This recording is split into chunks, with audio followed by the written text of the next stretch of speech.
Hey, I've been thinking about taking Mom on a trip for her birthday. Would that be okay? When I got home from work, my husband David approached me with this idea. David has a good relationship with his parents. They are down-to-earth people and always treat me well. However, since my promotion, work has become busier, and I hardly have any time to visit my in-laws. I don't mind, but do you think it'd be okay if I didn't go? I've been incredibly busy with work lately, and it's hard for me to get a long weekend off. I wouldn't be able to go on the trip with them, but David seems okay with that. Sure, that's fine. My parents understand you're busy, and they seem to feel a bit obliged when you're around. I think they might even feel more at ease if it's just me. Next time we visit them, you should come with me though. Even though I get along well with my in-laws, staying overnight with them is a different story. I genuinely want them to have a good time, so I decided to prepare a gift for my mother-in-law and asked David to give it to her. However, this turned out to be a mistake. My name is Angela, and I'm a 32-year-old employee at a corporation. I met David 3 years ago, and we got married. We've been thinking about having a child, but my job has been very demanding that we are not moving forward on that part. Still, I've always valued having separate time even after marriage, and I'm quite content with our non-interfering lifestyle. On the day David was to leave for the trip with his parents, I left for work early. After a while, I received a message from David. He was on his way to his parents' house planning to head to a hotel the next morning. David has been working overtime and on weekends too, so I was happy to hear he was getting a break. I texted him back to have fun, but the weather started to look suspicious in the afternoon. The forecast changed to heavy rain by night, and I was instructed to wrap up work and head home, so I left the office in the evening. When I stepped outside, it was already starting to rain and the sky was dark. I only had a folding umbrella, which felt inadequate, but I managed to get home before it started pouring. David's parents live in a neighboring state. I started to worry and called David, who assured me, I'm at my parents' house now, and it's not too bad here. I think we'll be okay. Sure, it wasn't raining that much yet, and sometimes weather forecasts can be exaggerated. It might not even rain that much in reality. I was worried about his elderly parents, but David was there, and I felt a bit relieved thinking they would call if anything happened.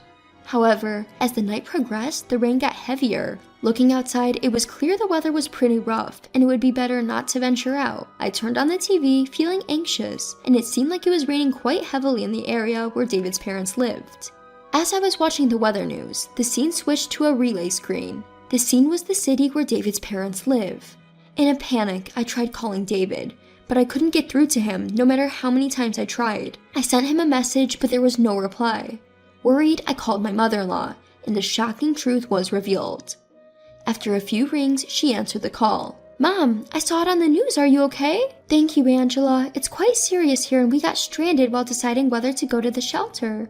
Apparently, the rain had flooded up to their doorstep and they couldn't walk to the shelter. They don't have a car at their place, so they've taken refuge on the second floor of the house. But isn't David driving over? When I said that, my mother-in-law responded with confusion. David? He said he was coming here? We didn't get any notification. What? Our conversation wasn't lining up. As we slowly pieced things together, it seems my mother-in-law thought David was headed to their house out of concern due to rain. No, he was supposed to go on a trip with you guys starting from tomorrow, right? He said he'd leave in the morning, so he was heading over today. He told me he had arrived a while ago. A trip? What are you talking about? At this point, I began to understand, but for now, I was more worried about my in-laws. I told my mother-in-law to gather necessary items and hopped into my car. I've always enjoyed camping and often drove on mountain roads, so before getting married, I got a car suitable for rough terrains. I thought about selling my car after getting married, but since David uses his car for work, I didn't see the need to sell it and kept using it. I hadn't been camping lately, so the car hadn't been used much, but I never thought it would be useful at a time like this.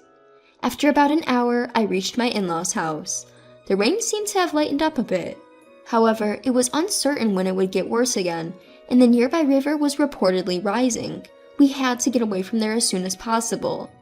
I told my in-laws to get into the car quickly and brought them to my house. Once we arrived, I served some tea. They seemed to relax and I felt at ease too. Then, my father-in-law spoke up. Angela, we can't thank you enough for all that you've done, but we can't reach David either. We'd like to know what's going on. I couldn't lie at this point. I told them that David had left the house saying that he was going on a trip with them. However, they said they hadn't heard anything about it. I had a bad feeling about this. I went into David's room. There, several travel magazines were lying around. I had seen him reading them recently. He said he was figuring out where to take his parents, so I took his word for it and didn't ask anything further. However, upon closer inspection, the magazines clearly featured tourist spots for couples. There were several options marked with the corners of the pages folded. Upon checking them, one place had a circle drawn with a marker. Moreover, there was a mark on the booking site for that particular accommodation. How conspicuous.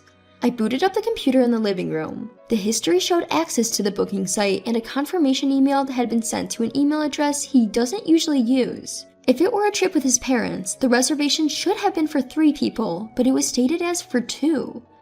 I usually use my work computer, so I barely touched this one. So that's why my husband was off guard. He was too unsuspecting. Come to think of it, my husband loved writing, and he kept a diary. I went back to his room and searched for the diary. I found it surprisingly quickly and hesitantly opened it to today's date to find the word trip and a heart symbol written. I was a bit taken aback. As I flipped back through the diary, it was filled with clear evidence of infidelity.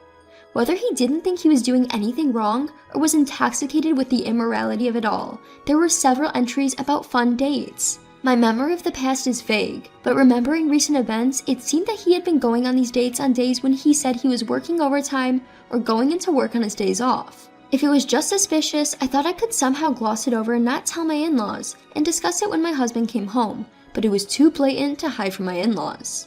Besides, I felt like I was being made a fool of by his openly cheating, and there was no way I, with my high pride, could ever forgive this.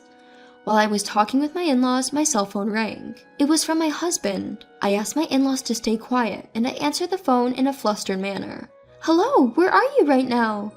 A calm voice came from the other end.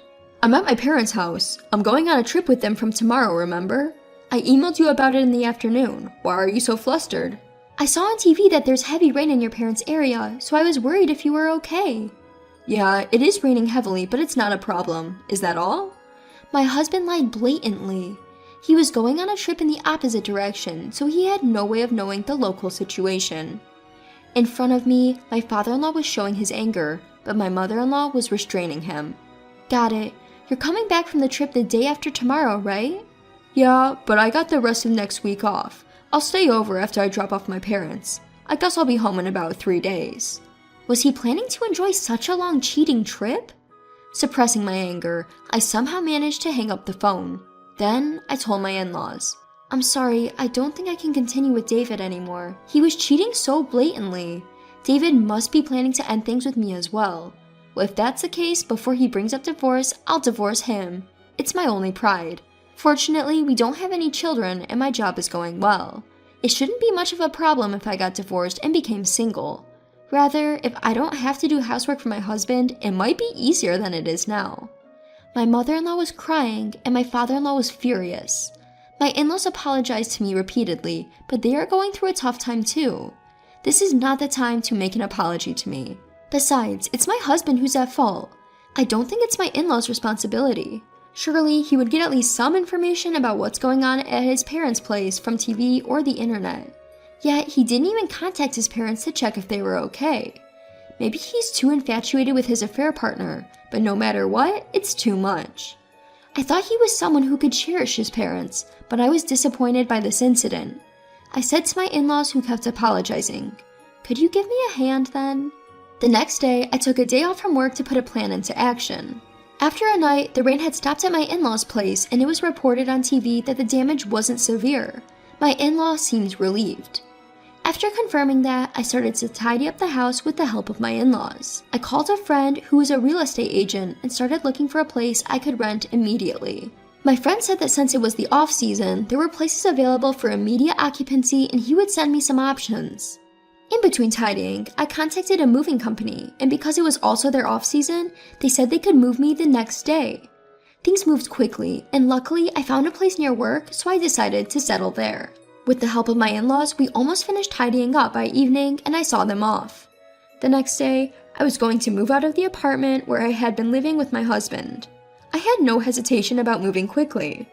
Originally, this apartment was mine and it's still in my name. I thought we could keep living here until we had children or buy a house. I've had a relatively long relationship with the landlord, and we chat whenever we meet. I called the landlord and explained the situation. I told him I was moving out and would cancel the lease at the end of the month. He was surprised to hear I was moving out immediately, but he understood the situation and agreed to change the front door's number lock code before my husband got home. When I moved here, I was puzzled by the unfamiliar number lock, but I was just realizing the advantage of being able to change it quickly.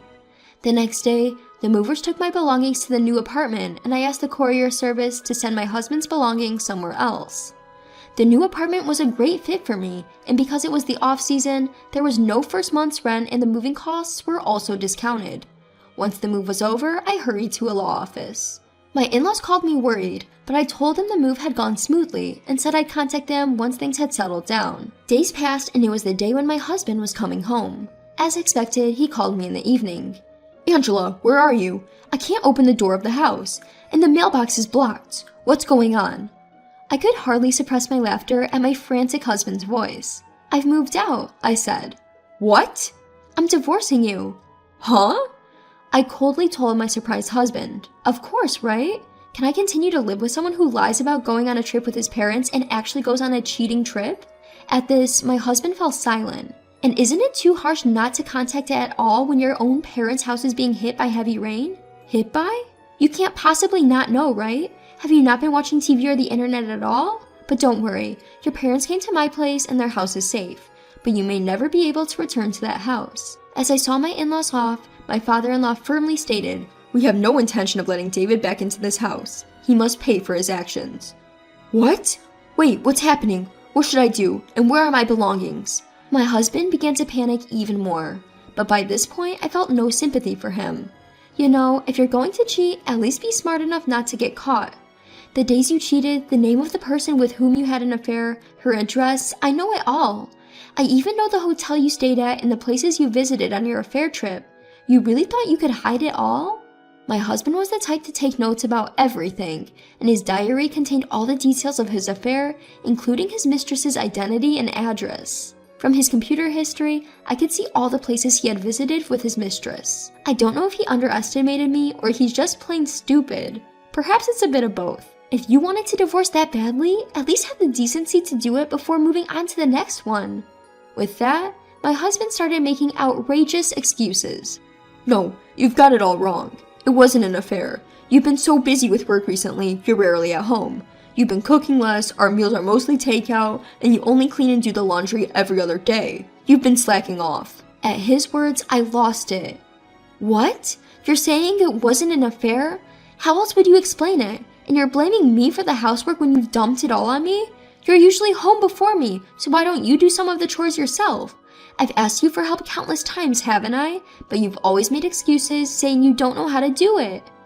Taken aback by my outburst, my husband fell silent. Oh, by the way, your belongings are shipped to your mistress's place. At this, my husband's voice noticeably changed. Wait, hold on a minute. Why would you do that? He probably thought I had sent his stuff to his parents' house. I had considered doing that at first, but I didn't want to inconvenience my in-laws, especially not after they'd just cleaned up after heavy rain. So I decided to send his things to his mistress's place. By the way, your stuff should arrive tomorrow. I hope her husband doesn't find out. Turns out, his mistress was a junior colleague in the same department as my husband. I initially thought she was single, but my husband's diary revealed she was also married. What have you done? My husband shouted, but it wasn't my problem. You're the one at fault here for cheating. I have ample evidence of your infidelity, and I've already consulted a lawyer. I'll be seeking damages and a divorce. You have no right to complain since you've been cheating, right? But that's not it. I thought if you knew I was interested in another woman, you'd try harder to keep me by doing more housework.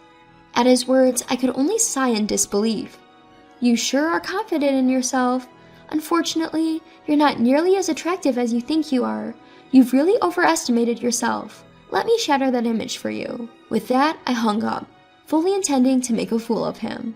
Later, I sent a certified letter to my husband's company and demanded compensation for the emotional distress caused by the affair from both my husband and his mistress. When my husband's belongings arrived at his mistress's place, it naturally caused a lot of trouble. She ended up getting divorced too, and they both had to pay damages. Neither my husband nor his mistress could continue working at the company and had to leave. I managed to get a divorce without any trouble and received my damages, so I don't really know or care about what happened afterwards. However, I do still keep in touch with my former in-laws, who still send me gifts during the holidays. I've heard that my ex-husband has returned to them, but they've made it clear that he's not allowed back into the house. Even they don't know where he is or what he's doing now. With my return to the single life, I only have to take care of myself when it comes to the chores and cooking. I no longer have to accommodate my picky ex-husband, and on busy days, I can even just have a beer and snacks. In a way, I feel more fulfilled than before.